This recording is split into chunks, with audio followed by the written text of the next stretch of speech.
There's a bigger dream waiting for you, just waiting for you to step into it. Everything you try to do is already done. So when I figured that out, what I'm putting out is what's coming back. Let me get real clear about what it is I'm putting out. Real clear. So I read a book about 1989 called Seed of the Soul. And in that book, Gary Zukav talked about the laws of karma, of the laws of cause and effect, the third law of motion. And in that book, he talked about how your intention is always one with the law. Meaning, before you even think about a thing, you have an intention for the thing. And that the intention is going to determine the outcome. That's why the same people can go to the same church service and somebody walk down the aisle just to be seen to put some money in the church, and somebody else who just goes and just has a little bit to offer. The intention with which you give, the intention with which you serve determines the outcome. So when I figured that out, I went, whoa. I changed everything I did on my show. I called in the producers and I said, from this day forward, I will no longer be speaking to the KKK. I will no longer be speaking to people who are fighting each other in a way that it is damaging to the character of myself and other people who watch. From this day forward, I am only going to do intentional television. So it is my intention to fulfill the dream of the Creator. It is my intention to live to the highest calling and be pressed to the mark of the highest calling that I have come to do. And when you can ask the Creator, ask that which made you you, what is your dream for me? I guarantee you, instead of you trying to define the dream, what is your dream for me? If you're able to lean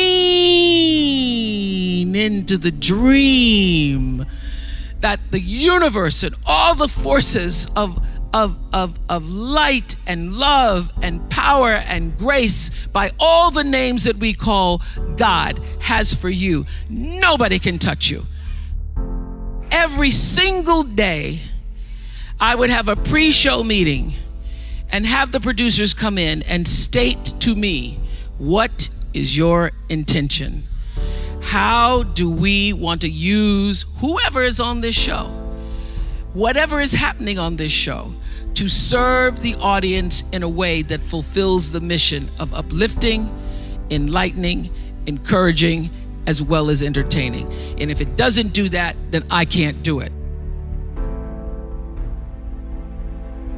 There's a bigger dream waiting for you, just waiting for you to step into it. To step into it. Your life is big.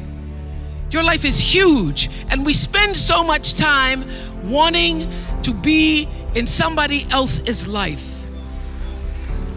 And you don't get honored, you don't get revered, you don't get celebrating wanting what somebody else has,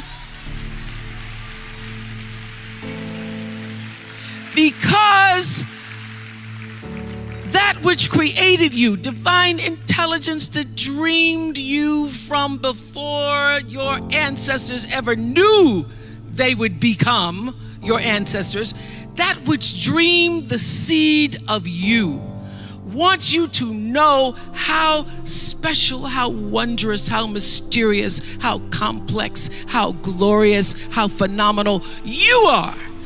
And you get no credit messing in somebody else's territory or trying to have power over something you have no control. Another one of my favorite teachings is The Wizard of Oz.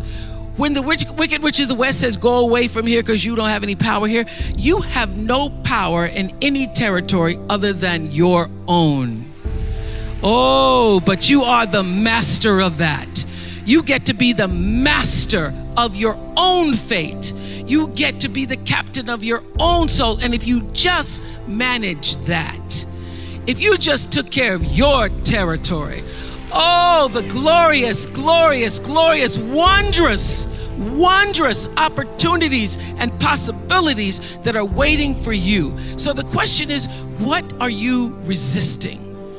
What are you pushing against? What are you not allowing? What are you blocking because you have this idea of who and what you're supposed to be, instead of leaning into the dream that's already been created and waiting for you. It's waiting for you.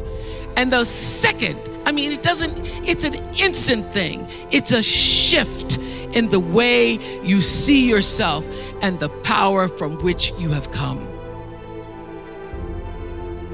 I went through some tough times after I left the Oprah show. I made a conscious decision that when I felt I had said all that I could say and the audience had heard it, that I would move on and that I would not spend my life regretting or trying to hold on to what used to be or hold on to what I had. So I dreamed this dream of starting a network. And in the beginning, it was a struggle. It was a struggle because honest to goodness, I did not know what I was doing. I was trying to figure it out.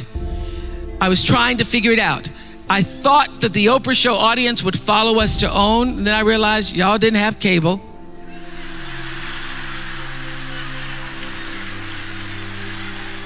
And if you had cable, you did not have the OWN package. So it took me a minute. And unlike most people who you get to have your mistakes in private, some don't go right in your life, you get to sulk about it in private. If I make a mistake, it's on the CNN crawl or the CNN news. So when I was in the climb and there were so many wonderful owners, I see Churl Action Jackson here.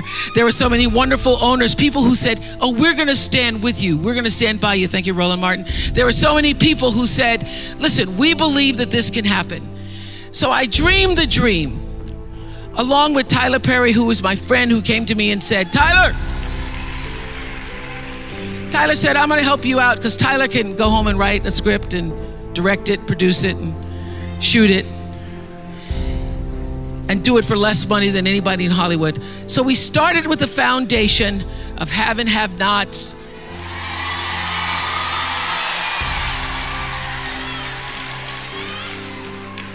If loving you is wrong, love thy neighbor, Mama Hattie.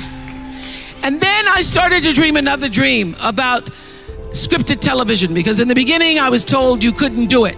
You couldn't do it, didn't have enough money to do it. And I dreamed the dream. I read Proverbs 11:28 that says, those who trust in their riches will fall, but the righteous will rise and thrive like a green leaf.